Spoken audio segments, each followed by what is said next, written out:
Hello, my name is Jose, and today I want to tell you something that changed my life. In this super story, you'll learn exactly how I became fluent in English in a very short time. When I started, I couldn't even complete a basic sentence. I was nervous, I forgot words, and I felt embarrassed. But something inside me told me not to give up. I had a strong reason. I wanted to travel, get a better job, and speak to people from around the world.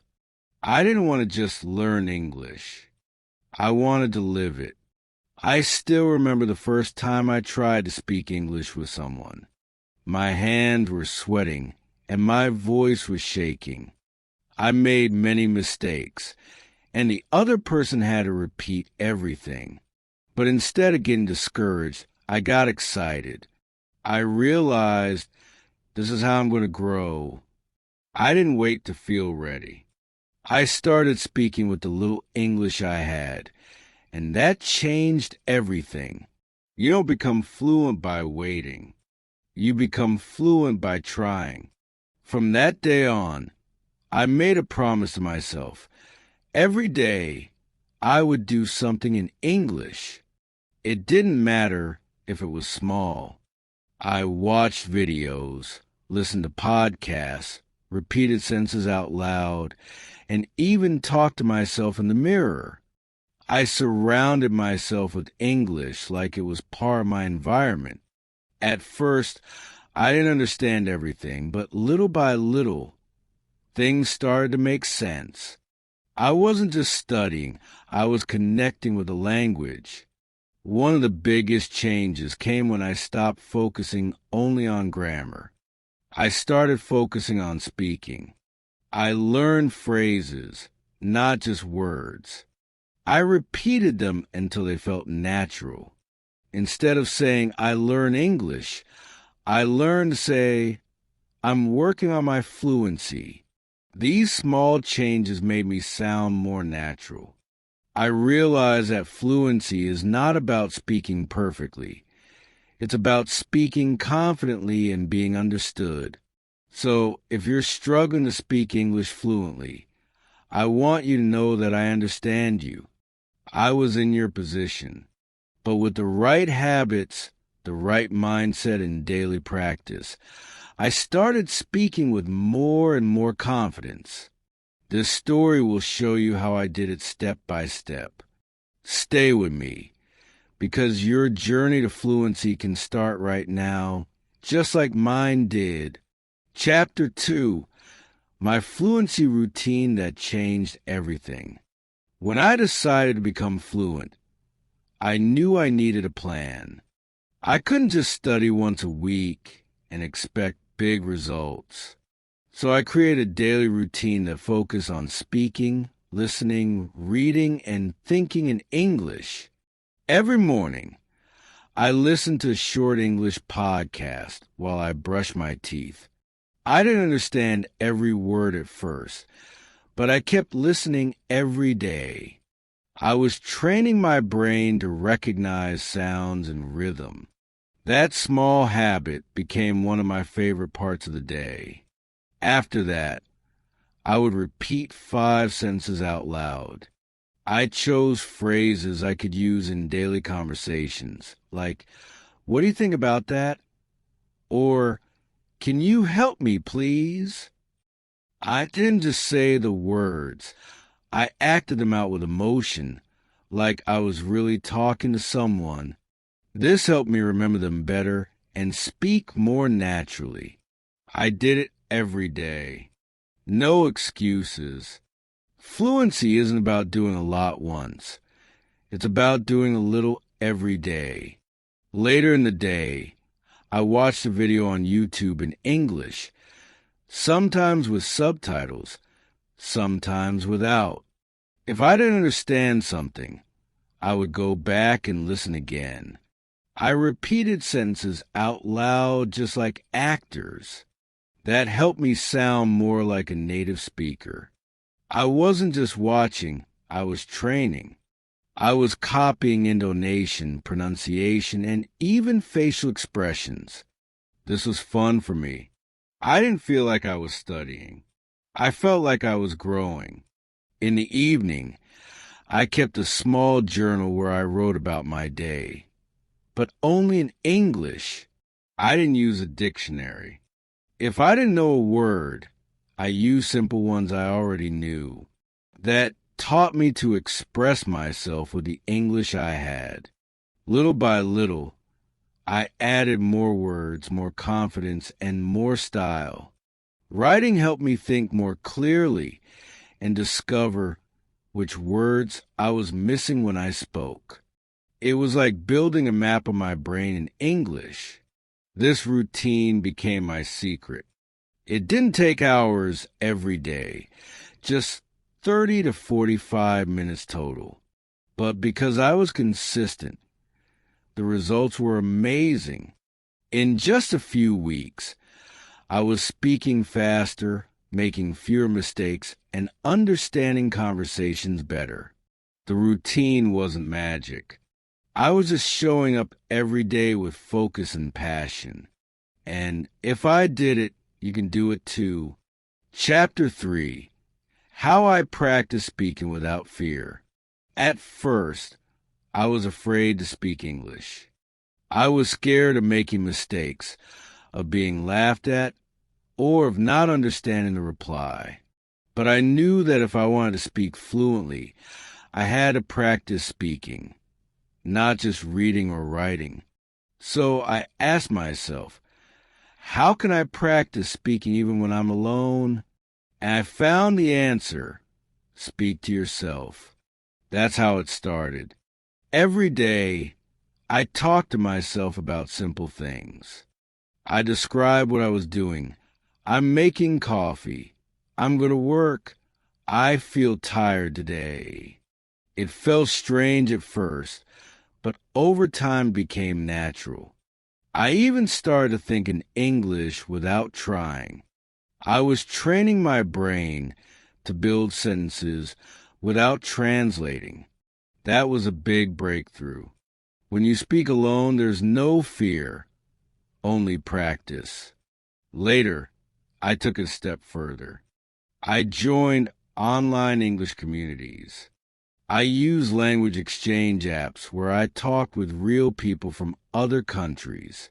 Some were native speakers, and others were learners like me. We helped each other, corrected mistakes kindly, and shared stories.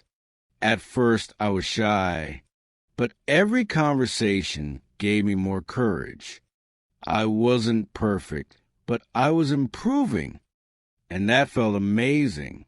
One trick that helped me a lot was recording my voice. I would choose a topic, like my favorite movie or a memory from childhood, and speak for 2 or 3 minutes. Then I'd listen to the recording. I noticed what I said well and what I needed to improve. It was uncomfortable at first, but it worked. I heard my own progress week after week. My pronunciation got clearer, my ideas flowed faster, and I stopped hesitating. Fluency is not about speaking fast or knowing big words. It's about speaking without fear. And the best way to lose fear is to practice often. Speak to yourself, speak to others, speak to your phone. Just speak. That's how I changed everything. And trust me, the more you speak, the more fluent you become. Chapter 4: The Power of Listening and Repeating. Listening was another key part of my fluency journey. In the beginning, I couldn't understand fast English. People talked quickly, used slang, and connected words in strange ways. It was frustrating, but I didn't give up. I told myself, fluency comes from listening. So I listened every day, even when I didn't understand everything. I let my ears get used to the music of English. I started with short videos and podcasts for English learners. Then, little by little, I moved to native content, interviews, movies, series, and real conversations. At first, I used subtitles in English. Later, I turned them off. I trained my ears like a musician trains for sound. I focus on the intonation, not just the words. I paid attention to how native speakers paused, stress syllables, and used their voices to express emotion. One of the most powerful techniques I used was shadowing. I listened to a sentence, paused, and repeated it immediately, trying to copy everything: pronunciation, rhythm, even emotion. It was hard, but fun. I did it with TED Talks, YouTube channels, and scenes from movies. It felt like I was acting in English, and that made learning exciting. My mouth got used to moving in English. My accent improved, and my confidence grew. I also made a playlist of my favorite English audios and listened to them while walking, cooking, or commuting. I wasn't always focused, but my brain was still absorbing the sounds. That passive exposure helped me understand English better when speaking with real people. English wasn't just a subject, it became part of my daily life. And that made all the difference. If you want to speak fluently, listen like crazy. Listen to things you enjoy. Repeat what you hear. Shadow your favorite actors. The more you hear, the more you absorb. And soon, you'll start speaking without even thinking. That's what happened to me. And it can happen to you too. Chapter 5. Staying motivated and believing in myself. One of the hardest parts of learning English quickly was staying motivated. There were days when I felt tired, confused, or frustrated. Sometimes I didn't see progress and thought about giving up, but I reminded myself why I started this journey in the first place. I thought about my goals: traveling, making new friends, and having better job opportunities. That motivation kept me going, even on the tough days. I also set small, achievable goals to celebrate my progress. Instead of aiming to be fluent immediately, I focus on learning 10 new words a day or having a 5-minute conversation in English. Every time I reached one of these goals, I felt proud and excited to keep going.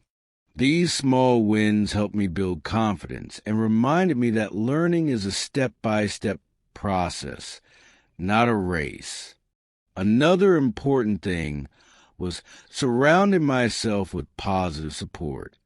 I talked to friends who encouraged me, joined English learning groups online, and watched motivational videos about language learning. Hearing stories of other people who struggled and succeeded inspired me a lot. It made me realize I wasn't alone, and that everyone's journey has ups and downs. This community support gave me strength and hope. Believing in myself was maybe the biggest change. I stopped thinking, I can't, and started saying, I can try. I told myself that mistakes are part of learning, and every mistake was a lesson, not a failure. This mindset change removed a lot of fear and helped me take risks when speaking. I became more open to trying new things, practicing more, and enjoying the process. Confidence grew, and with confidence came fluency. Looking back now, I'm amazed at how far I've come in such a short time. I'm not perfect, but I can speak English comfortably and naturally. More importantly, I learned that fluency isn't about being flawless. It's about dedication, practice, and believing in yourself. If I can do it, so can you. This story isn't just mine. It's for everyone who wants to speak English with confidence and freedom. Your journey starts now. When I started learning English, I was afraid of speaking. I could understand a few words, but when it was time to open my mouth, I froze. I was scared of making mistakes, and I thought people would laugh at me. This fear kept me quiet, even when I really wanted to speak. I felt trapped inside my own mind. One day, I went to a coffee shop and a tourist asked me for help in English. I understood what he said, but I couldn't reply. I just smiled, nodded, and pointed in the direction he needed. After he left, I felt embarrassed. I kept thinking about how I missed a great chance to practice speaking. That night, I sat in my room and made a plan. I started writing down common phrases like, "Can I help you?" or "I don't understand." I practiced saying them out loud. I looked in the mirror and tried to say each sentence with confidence. At first, it felt strange, but little by little, I got more comfortable. The next day, I listened carefully to people speaking English online. I noticed that native speakers use simple words and short sentences. I didn't need to be perfect. I just needed to try. That realization gave me a lot of motivation. I felt like maybe I could really do it. From that moment, I decided I would speak English every day, no matter what. Even if I made mistakes, I would keep going. I told myself, one sentence a day is better than none. And so my journey began. Chapter 2, Practicing with Confidence. I started speaking English with people I knew. I practiced with my cousin, who also wanted to improve his English. We would meet every afternoon and talk for just 10 minutes in English. Sometimes we used dictionaries or phones to find the right words. It wasn't easy, but it was fun. After a few weeks, I noticed something amazing. I wasn't as afraid as before. I was able to ask and answer simple questions. For example, I could say, "What do you like to do?" Or, "I like to play football." These small steps gave me more confidence to continue. I also started watching English videos with subtitles. I paused the video and repeated what I heard. I tried to copy the pronunciation and rhythm of the native speakers. This helped me understand how English sounds in real conversations.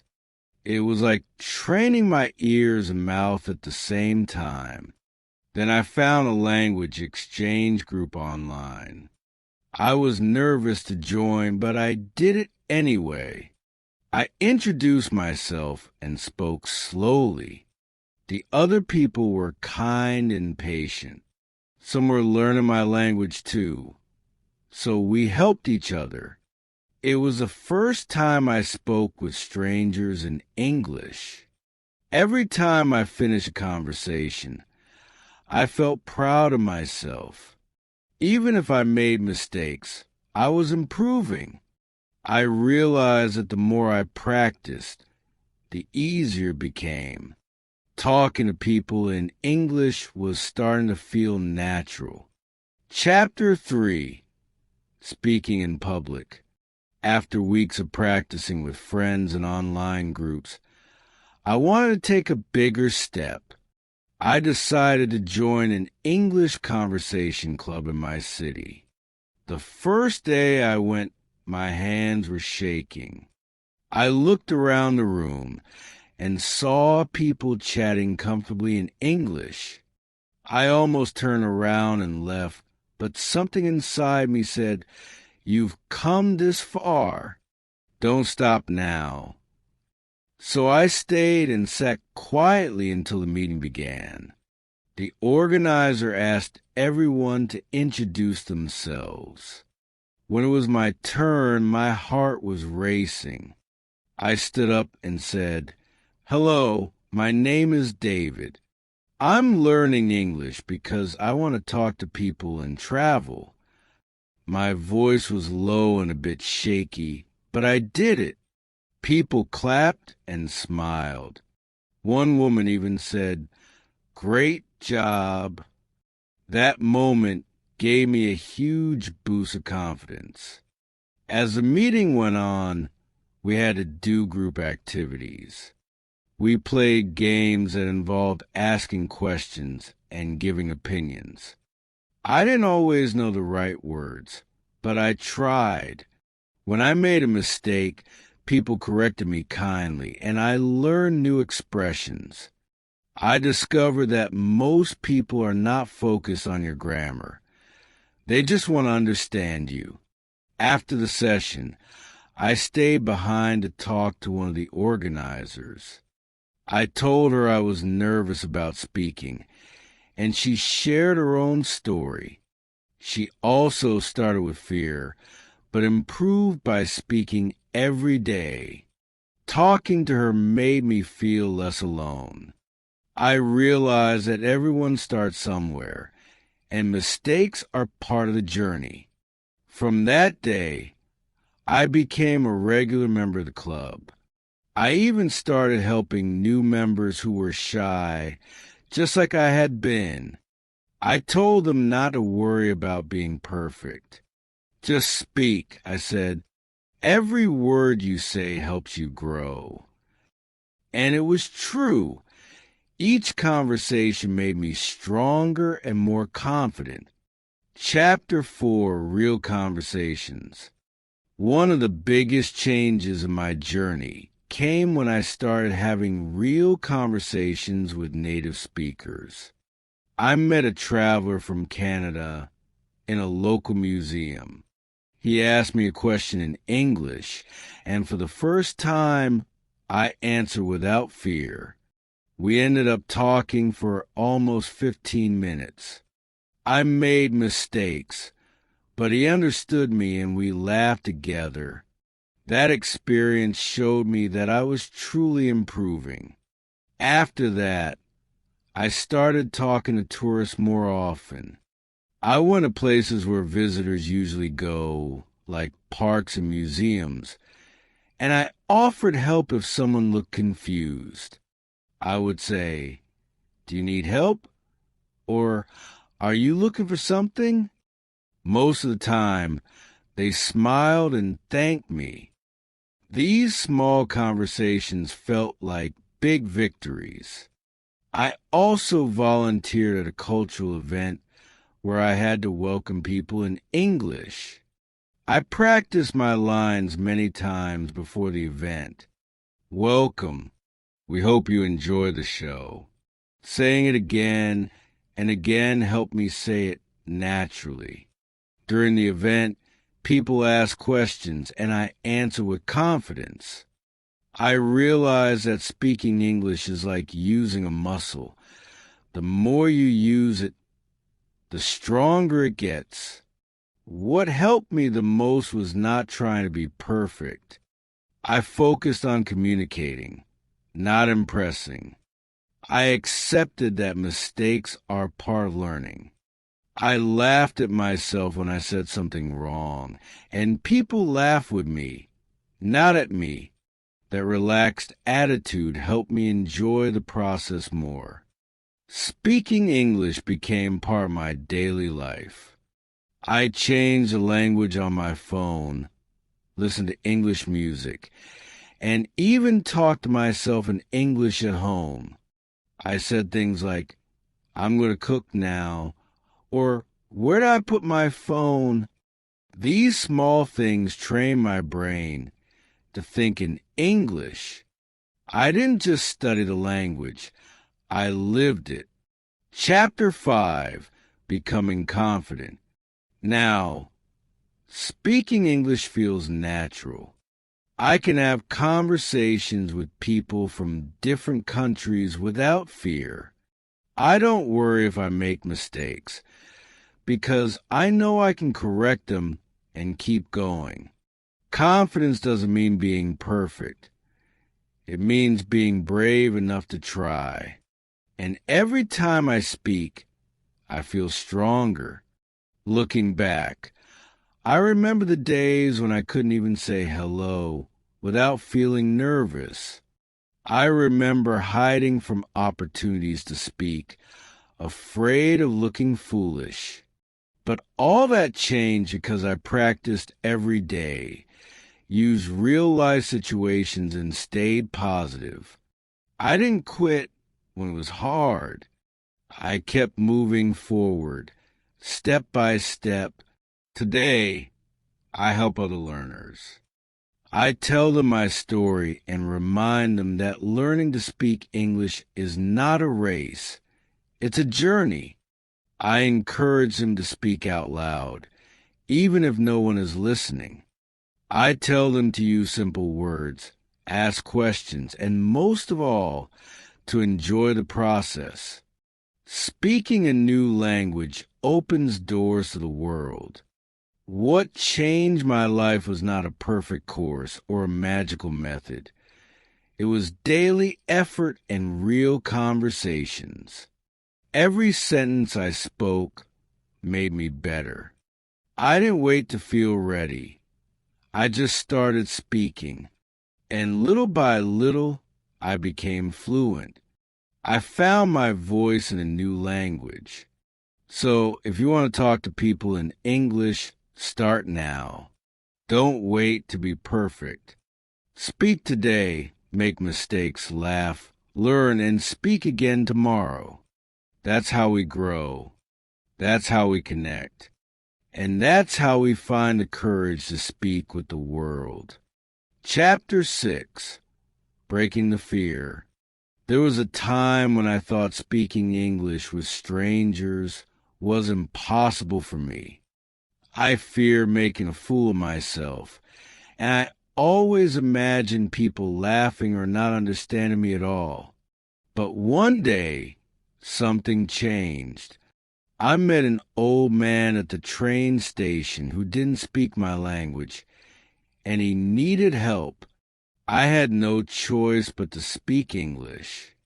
I used everything I had learned, and to my surprise, he understood me perfectly. That simple moment changed the way I saw everything. I realized that most people don't care if your English is perfect. They just want to connect, to understand, and to be understood. It was a powerful discovery. The fear that had controlled me for so long started to disappear.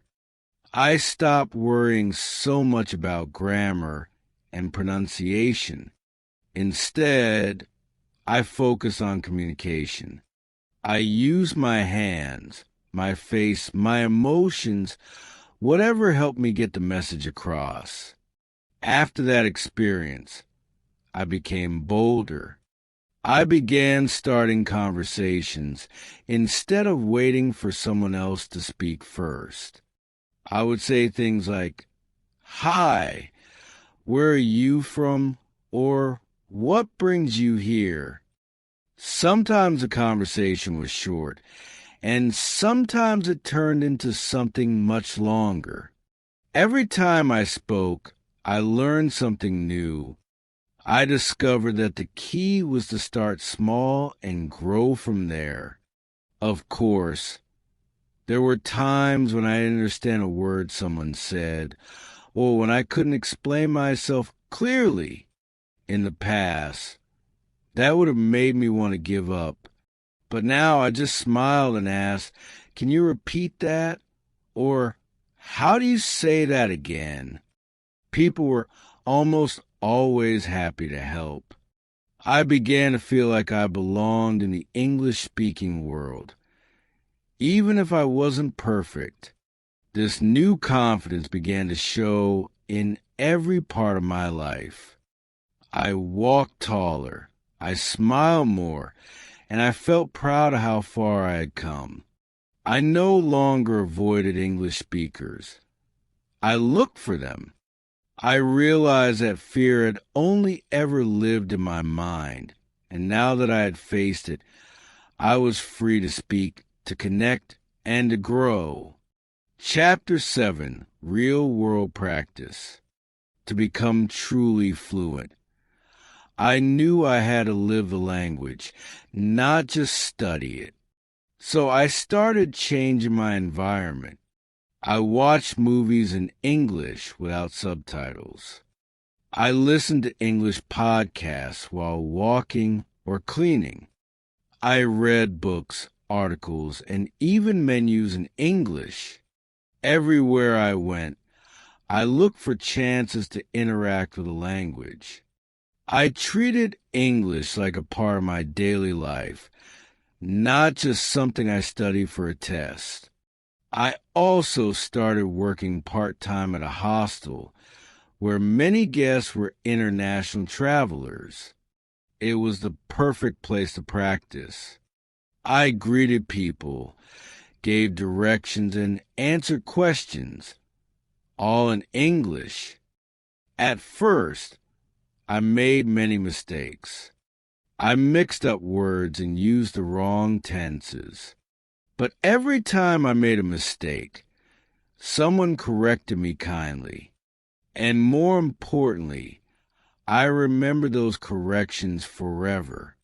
Some of my favorite moments were when I helped someone find something or made them smile with a joke. Speaking English gave me the power to connect with people from all over the world. I felt useful and I felt proud. There were no teachers, no grammar books, just real conversations with real people. That's when I realized learning to speak English doesn't happen in a classroom alone. It happens in life. I still practice at home, of course. I kept a notebook of new phrases and expressions I heard. I wrote short paragraphs every day and spoke them out loud. Sometimes I even recorded myself and listened to how I sounded. At first it was strange, but it helped me notice where I needed to improve. My pronunciation got better, and I started speaking more naturally. Eventually, people began to tell me, "Your English is really good." That sentence meant so much to me, not because I wanted compliments, but because it proved that hard work pays off. It reminded me that fluency is not magic. It's practice, persistence, and the courage to speak even when you're scared. Chapter 8, Helping Others Speak. Now that I was comfortable speaking English, I wanted to help others do the same. I remembered how difficult it was for me in the beginning. The fear, the silence, the feeling that I would never improve. It was all so real. So I started volunteering as a speaking partner for new learners. We met in small groups and just talked. No textbooks, no pressure, just friendly conversation. At first, the learners were shy, just like I used to be, but I knew exactly how they felt. I encouraged them with small questions and praised every effort. "You said that very well," I would say, or "That's a great way to express it." I knew that kind words could make a big difference. I saw how their confidence grew over time, and I felt proud to be part of that process. We talked about everyday topics like family, food, hobbies, and travel. I showed them how to keep it simple and how to use body language if they forgot a word. I told them it's okay to say, "I don't know how to say this," or "Can you help me?"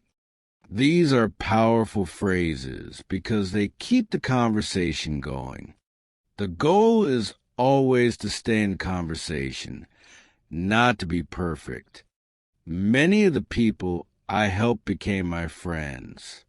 Some of them even went on to study abroad or get jobs where English was required. They would send me messages saying, "Thank you for helping me speak." Those words touched my heart. I realized that teaching and supporting others was another way to grow myself. Through helping others, I also improved my own skills. Teaching forced me to think about how the language works, and I learned new things too. It reminded me that learning never really ends. No matter how good you get, there's always more to discover. And sharing what you know with others is one of the best parts of the journey. Chapter 9, English in Unexpected Places. One thing I discovered is that English is everywhere if you look for it. It's not just in classrooms or movies. It's in music, signs, online communities, even in video games. I started joining forums and social media groups in English about topics I liked: photography, travel, and books. I commented, I asked questions, and I made friends.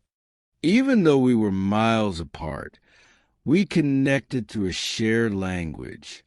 That made me realize how powerful English truly is.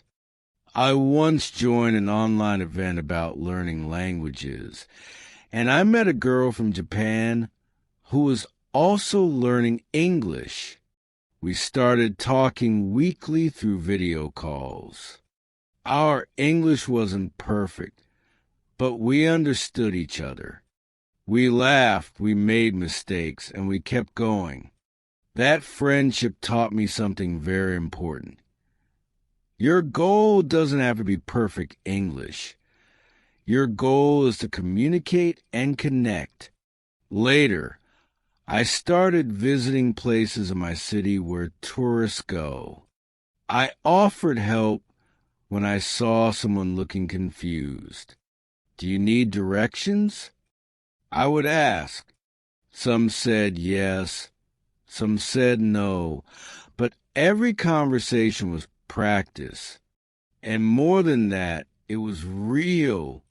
I was using English in everyday situations, not just answering questions from a textbook. That made me feel like a real speaker. Every small interaction made me stronger. I no longer waited for the right moment to speak English. I created the moment.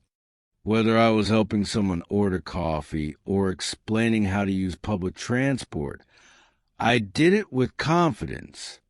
And when I didn't know a word, I stayed calm.